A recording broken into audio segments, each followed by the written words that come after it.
Welcome back to the channel, guys. Today we are going to be talking about, if you were in university, how would you go about structuring your training routine, your nutrition, things like that, to basically, make your life a lot easier to gain the results that you want to gain, right?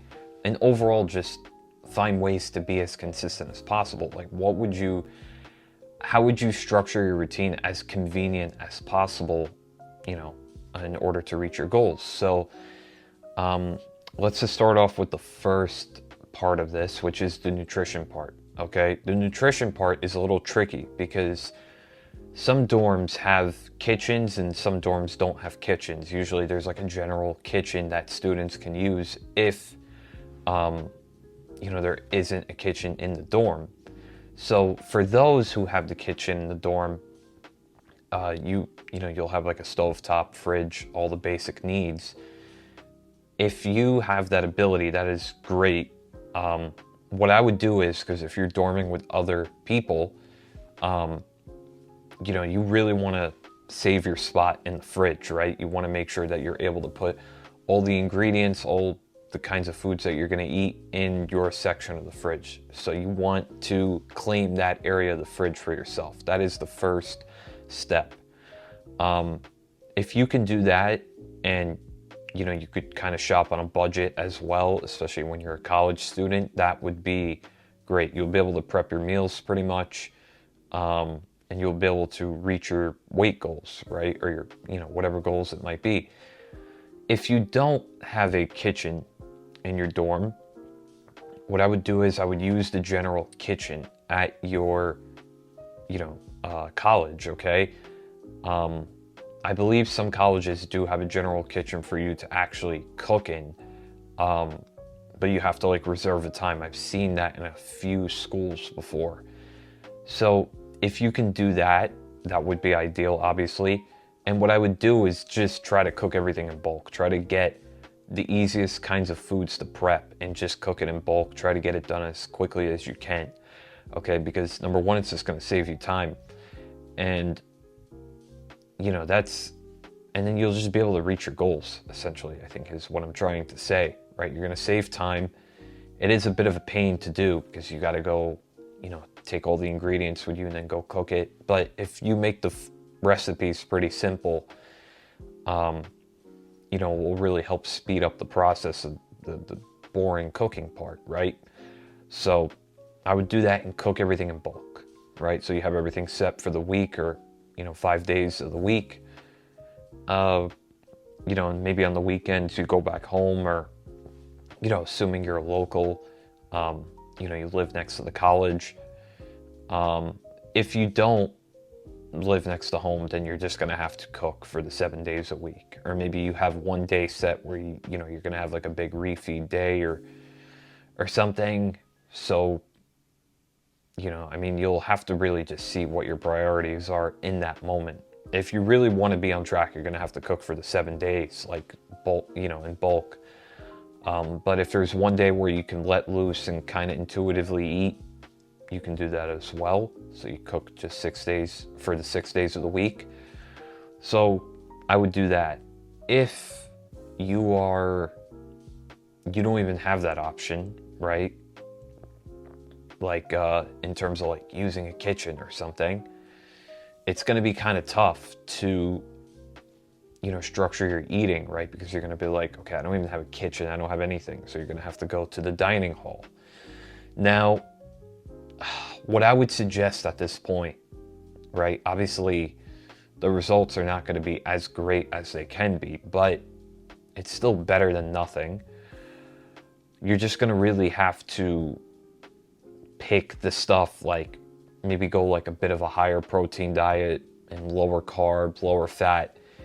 It's going to be tough again because you're not really going to have a concept of what's in the food. Okay, you don't know what it's being cooked with, how much, if they're using a ton of oil or whatever to cook the food, which probably is the case. But you're really just going to have to kind of intuitively eat. That's why I tell people to get a really good understanding of what's in the food, right? It will kind of help you navigate your way through that. So, that's really the only option. Unless you're a local and you can, you're dorming, right? And then you go back home and then bulk everything up, just, cook everything in bulk on the weekend and then just take it back with you. Those are really the options that you have for the nutrition. And obviously using some supplements like maybe some protein powders and stuff like that can help a little bit. But again, you're gonna have to use one of those ways, essentially when you're in college. Okay. So you have, going back home, cooking everything in bulk on the weekends, or reserving a spot in the kitchen, like a general kitchen, which some schools have that option, and just cook everything in bulk again. Or if you have a kitchen in your dorm, that's perfect, right? So, and then obviously the other option is just intuitively eat. But you have to understand nutrition very well. You kind of have to know, like you have to have like kind of weighed out food before, even though you're not gonna scan it and get the weight proper, but you're just gonna have to do the best you can, okay? And try to just stay away from the junk stuff like food, and just stick to the, high protein sources, complex carbs, and just, kind of make sure you don't overspill in a way. For the training, I think you could carry on training the way that you're training. The training is going to have to be purely structured around your classes, right? Like if you're going to class, 3 times a week, you could still structure your routine around that. Even if you're going 5 times a week, quite frankly, you can still structure your routine, right? So whether you're going to go train early in the morning, you're going to train late at night, you're going to train during, in between classes, whatever it might be, that's up to you to decide. In terms of the amount of days I would train, I don't think it would vary too much from just, a normal training routine. I mean, if you can stick with, 5 days a week, then you can stick with 5 days a week. Again, it just depends on the intensity of the studying and papers and whatever you might have, because your grades are important, okay? So it's not worth sacrificing your grades just to get a little bit bigger or something, okay? Even though, yes, your goal is to stay healthy, but your grades are important as well. So you have to find a good balance. But if you have to cut your training down to 2 or 3 times a week, you might as well do that. Make them short, intense sessions, right? They don't have to be super high volume. Just as long as you go in there, they're intense, you're progressively overloading. Those are the things that are really going to matter, okay? And that's the stuff that's going to bring in results. So that's really what I would do with my training routine. I wouldn't really go crazy. I wouldn't adjust unless I find myself, okay, I just can't keep up with the amount of days that I'm doing, right? So I would just probably, again, try to find a different time in the day to train, or if it's really that much of a pain, just cut down the amount of training sessions and maybe change up the routine. Do like an upper lower routine, 2 upper sessions and 2 lower sessions a week. A full body routine, so you have 3 full body workouts during the week.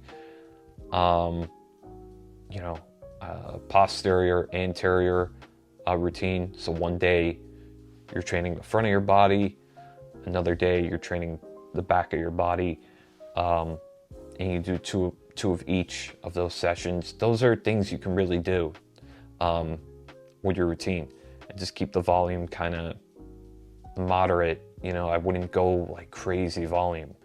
I don't know if it would benefit you that much to do that.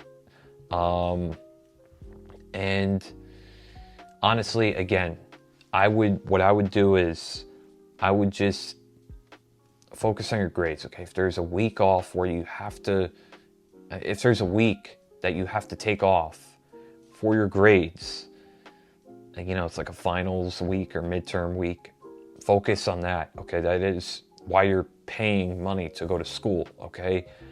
So if you have to sacrifice a week of training, it's okay. It's not the end of the world. Don't stress yourself out too much as a student, okay? Because you already have a lot of stress on your plate. So You don't want to have to worry, oh, I got to go train, I got to go do this. Even though first, you know, I talked to a couple of people at school and they say, you know, working out's a stress reliever, which I agree. And if there's a day where you need to get in a session to release some stress, just go in, maybe do half of what you normally do. Okay, at least you're just releasing some stress, getting away from, you know, the studying and stuff. And maybe you come back to studying and you kind of feel a little bit fresh. You know, you feel good about yourself, and you know, you could carry on with the studying. So I hope you guys enjoyed the video. If you liked it, give it a like, and I'll see you guys in the next one.